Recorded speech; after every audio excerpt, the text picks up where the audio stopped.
ஓய்வு பெற்ற போக்குவரத்து கழக ஓய்வூதியர்கள் அனைவருக்கும் சிங்காரம் வணக்கத்துடன் இந்த காணொளி பதிவேற்றம் செய்கிறேன். இது அந்த அனைத்து செட்டில்மெண்ட் உயர்வு பெறுவதற்கான வழக்கு பாகம் 11. ஆல்ரெடி நம்ம 1 முதல் 10 வரை பதிவேற்றம் செய்துவிட்டோம். அது வழக்கின் தன்மைகள். இந்த 11லிருந்து தொடர்ச்சியாக அதன் அடிப்படையிலேயே நம்ம செல்லலாம். இந்த 11 என்ன என்றால், நாளை நம்மளது வழக்கு 4வது கோர்ட்டில் 25வது வழக்காக வருகிறது. அதை பற்றி ஒரு குறிப்பு. மாண்புமிகு நீதியரசர் அவர்கள் டீட்டெயிலாக ஒவ்வொன்றும் எடுத்து ஆர்குமெண்ட் பண்ணுறதால 2020, 21, 22 அதெல்லாம் முடிச்சுட்டு தான் 23 வரும். அந்த ஃபஸ்ட்டு 25வது ஐட்டமாக வரும்போது நம்மளுடைய வழக்கு மொத்தம் ஒரு நாளைக்கு 50 கேஸ் போடுறாரு. அதில் அந்த ஃபஸ்ட்டு போடுற ஒரு பாகம் ஃபைனல் ஹியரிங் கேஸ். அதனால் இந்த ஃபைனல் ஹியரிங் கேஸ் நம்மளை பொறுத்த வரைக்கும் அந்த பீரியாரிட்டி படி பார்த்தா 20, 21, 22 பர்டிகுலராக 23ல் நம்மளுடைய நம்பர் கடைசி நம்பர் 278 ஆஃப் 2023. ஆகவே லிஸ்டிங்கில் அது கடைசியாகத்தான் வருகிறது. இதில் என்ன ஒரு துரதிர்ஷ்டம் என்றால், ஃபைனல் ஹியரிங் என்ற கேப்ஷனில் போட்டாலும் அதிலேயே 25 கேஸ் வருவதால் அதில் ஒரு வழக்கு அதை ஒரு நாளைக்கு ரீச் ஆகலையா என்பது ஒரு சந்தேகத்துக்குரியது.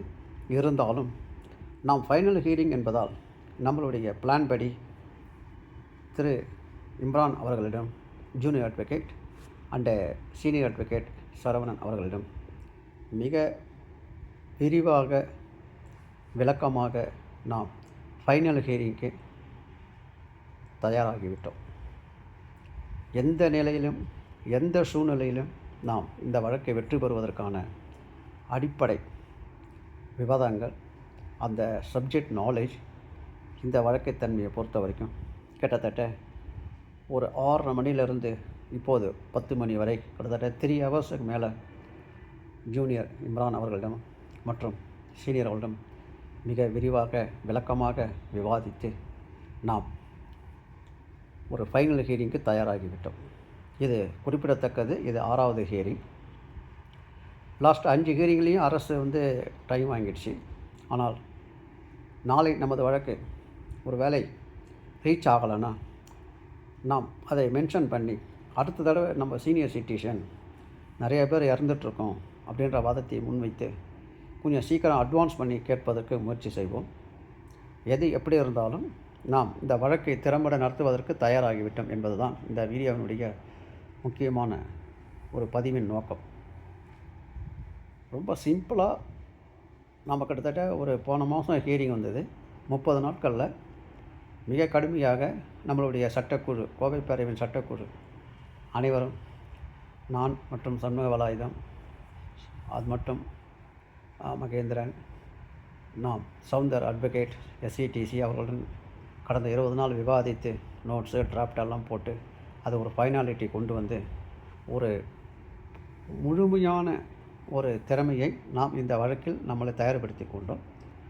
நாம் தயார்படுத்தி கொள்வது என்பது முக்கியமல்ல, அது சீனியர் அட்வொகேட், ஜூனியர் அட்வொகேட் அவர்களும் தயாராக வேண்டும். அந்த நிலையை இன்று அடைந்துவிட்டது.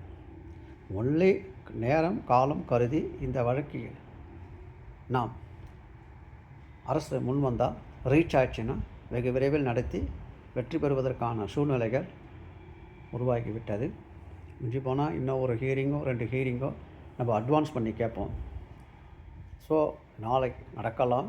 இல்லைனா அடுத்த ஹியரிங், அதுக்கு அடுத்த ஹியரிங்கில் அட்வான்ஸ் பண்ணி நம்ம சீக்கிரம் அடுத்த மாதம் எண்டுக்குள்ளே இந்த வழக்கை முடிப்பதற்கு திட்டமிட்டுள்ளோம். மிக சிம்பிளாக 1 முதல் 10 முறை நான் தெளிவாக சொல்லியிருப்பேன். அவையெல்லாம் தொகுத்து நம்மளுடைய சீனியர் அந்த அனைத்து சட்ட நுணுக்கங்களையும் தெளிவாக அரசு எவ்வாறு வாதிடும், அவை நாம் எவ்வாறு எதிர்கொள்ள வேண்டும் என்ற அந்த சட்ட நுணுக்கங்களை எல்லாம் தெளிவாக டிஸ்கஸ் பண்ணிட்டோம். Very very happy. எனக்கும் மிகுந்த மன நிறைவு. ஏனென்றால் நாம் தயாராக வேண்டும் மற்றும் நம்மளுடைய சீனியர் கவுன்சில், ஜூனியர் அட்வொகேட்டும் தயாராக வேண்டும். அதுதான் மிக முக்கியம். நாம் தயாராகுவது முக்கியமல்ல. ஏன்னா நம்ம வந்து ஆர்கியூமெண்ட் பண்ண மாட்டோம்.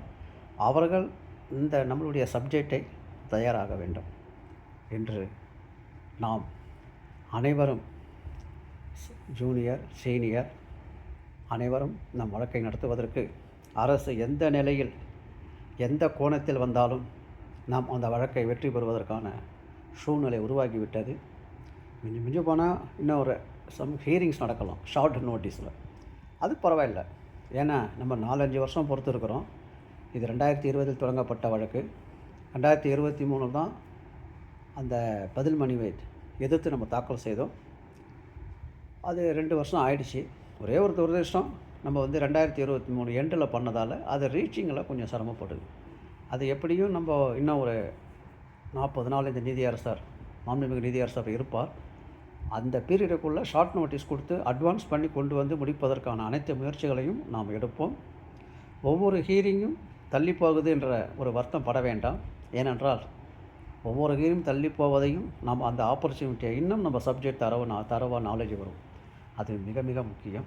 ஏனென்றால் இந்த வழக்கு அரசுக்கு ஒரு மாதத்துக்கு 100 கோடி கமிட்மெண்ட். ஆகையால் மிக முக்கியமான வழக்கு. அனைவருக்கும் ஒரு நல்ல பென்ஷன் உயர்வு கிடைப்பதற்கான வழிவகை செய்யும் ஒரு வழக்கு. நாமும் கண்ணும் கருத்துமாக இந்த வழக்கை எதிர்நோக்குவோம். நாளை எப்படி நடக்கிறது என்பதை நீங்கள் அனைவரும் எதிர்நோக்கலாம். வாய்தா வாங்கினாலும் ஷார்ட் நோட்டீஸ், எப்படி இருந்தாலும் 40 நாட்களுக்குள் இந்த வழக்கை முடிக்க வேண்டும் என்பது நமது இலக்கு. நாம் தயாராகிவிட்டோம். நமது வழக்கறிஞர்களும் தயாராகிவிட்டார்கள்.